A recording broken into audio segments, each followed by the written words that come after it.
Welcome to The Late Show. I am your host, Stephen Colbert. Ladies and gentlemen,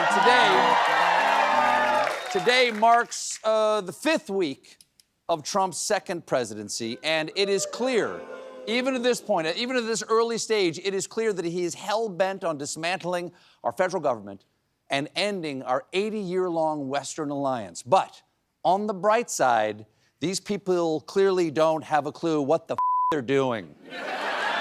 Now,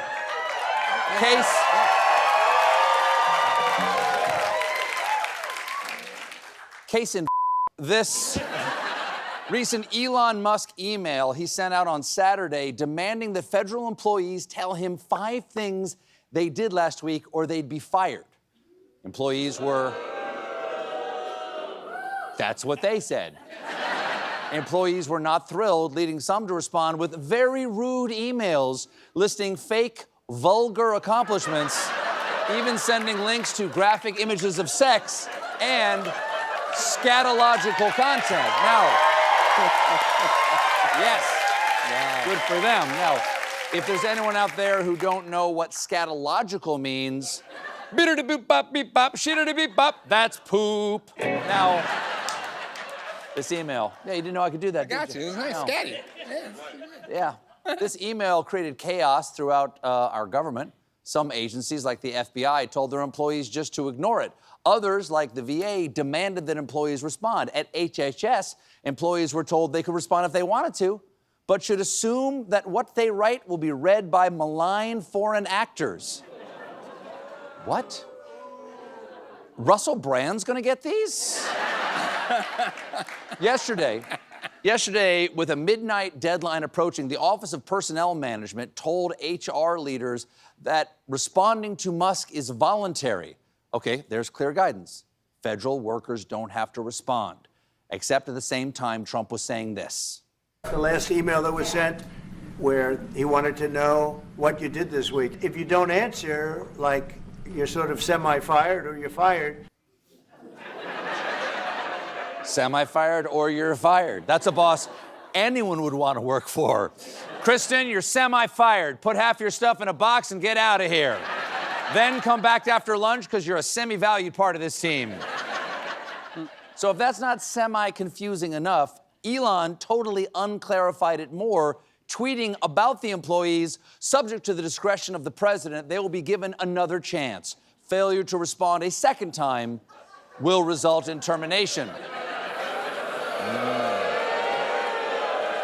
Sounds like somebody wants to get a little more skiddly-bee-bop-bee-bop poop porn. At this point, zip-zap, doody-boop. Watch yourself. At this point, how is anybody supposed to know what to do with all this confusing information? Forget running the government.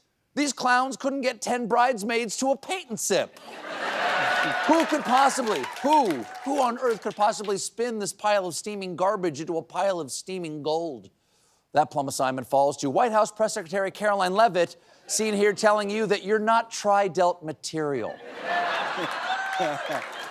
Leavitt, go hang out with the Kappas. Leavitt released this statement to the press. Everyone is working together as one unified team. That is a unified team? Okay, boys, listen up. Come on, bring it in. Remember what we practiced, okay? We drilled on this. Get out there and do literally the first insane thing that comes to your mind, okay? No bad ideas. Hank, you sit on the ball and try to hatch it like an egg. Timmy, you knit me a scarf out of your own hair. The rest of you, I don't know, I don't care. Maybe lay on the grass and act like you're swimming in it, all right? Surprise me. Bring it in. Let's say the team prayer. We dedicate today's game to Lord Arioch, Duke of Chaos. May our victory be written in the blood of those he arbitrarily elects to slay on 3. Then, this afternoon, look, I don't care. Colbert.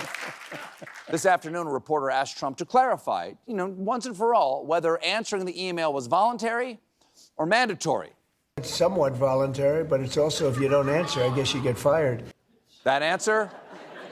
Somewhat stupid. Trump went on about the reason for the email being sent, and you know what? He waxed philosophical. What it really is do people exist? Yes. What it really is, the real question is, do people exist? Because it seems clear to me I'm the only real person in the whole world, and when I close my eyes, all of you are gone forever, just like that ball that rolled behind the couch. That ball won't respond to my emails either. Ball, you're semi-fired. Now, on the other hand, I know that I exist because I'm hungry, you know? Chicken nugget ergo sum. That's Latin for I think, therefore I am. Yesterday, thank you. Philosophy major. Yesterday, Donald Trump had an Oval Office meeting with French President Emmanuel Macron. It was a high-stakes summit of these two historic allies who are now drifting dangerously apart thanks to Trump siding with Russia over Russia's invasion of Ukraine. So no surprise, the big headline coming out of it was, massive bruise spotted on Trump's right hand. Media, do better. Try to focus on the global implications of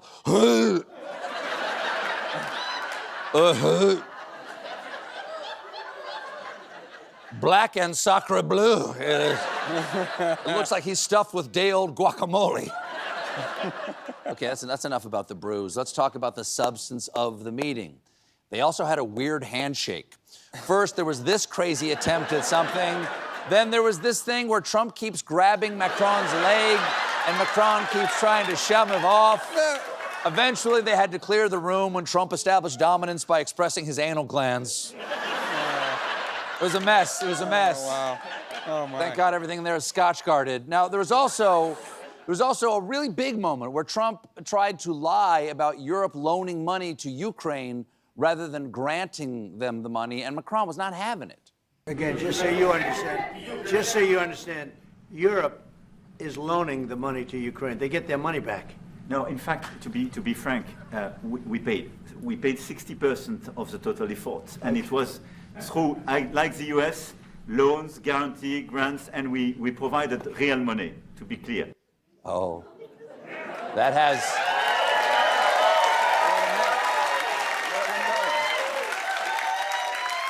That has some real gently correcting grandma energy.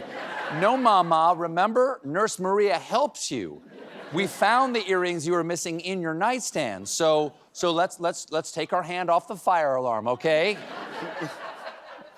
That meeting you saw there clearly shows how warped Trump's view of global affairs is, and now you can celebrate that view with a brand new product because a company is now offering a special globe that features labels for the USA, the Gulf of America, Mount McKinley, and nothing else.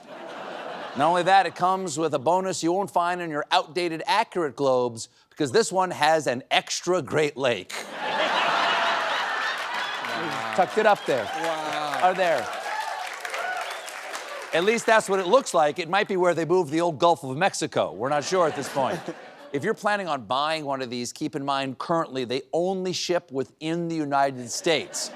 They would ship to other countries, but they have no way to know where they are.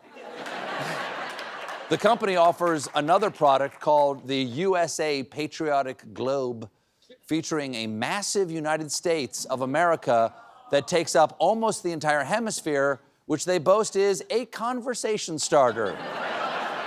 That conversation, what a beautiful home. Hey, did you know that your globe is wrong? Oh, you did know that? Okay, honey, get the coats. We're going. Let's go. Now, is this the way?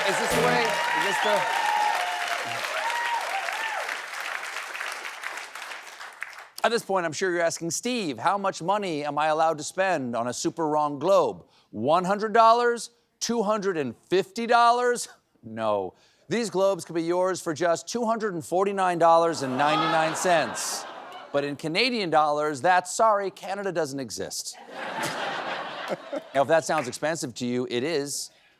We looked it up on globestore.com, the #1 globe store on .com. And you can get one for $64.95. But those are cluttered up with the names of all those other countries. It's so confusing. What's a Burundi again? So that's why, for only $300 tonight, I am proud to offer this beautiful blue dodgeball. Yes. From the good people at Voight. This blue dodgeball with America written on it in white Sharpie. No messy, confusing land masses here, just us on ball. Plus, anybody that says, that looks stupid, you can throw it at their face. It seems. Oh, you're out. You're out. Oh, you counted. I'm out. These days, it seems like no American institution is safe because, ladies and gentlemen, this weekend we learned that Hooters is preparing to file for bankruptcy. I don't even recognize my country anymore. Hooters is an American tradition dating all the way back to 1983, when its founders set up the first ever location in Florida. Here they are, 6 brilliant visionaries. Seen here the first time any of them saw a breast. Their names, Biff, Rick, Other Rick, Mustache Jerry, Mustache Mike, and of course, Stan the Stash. But now, thanks to, thank you for your service, gentlemen. Thanks to inflation and declining sales, we might have to say farewell to Hooters and instead dine at the next best body part-themed wing place, Buffalo Wild Butts. Put enough ranch dressing on there? Sure. That's not the only bedrock institution we're losing, my friends, because we also just learned that Joann Fabrics is officially closing all remaining U.S. stores after 82 years. No. But I was just about to finish my blanket, or V-neck poncho, or bandana. I won't know for sure till I hot glue the zippers on. This comes after a brief failed rebrand when the fabric store relaunched the chain as Joann's Hooters. We got a great show for you tonight. My guests are Drew Barrymore and director Bong Joon-ho. But when we come back, meanwhile, join us, won't you?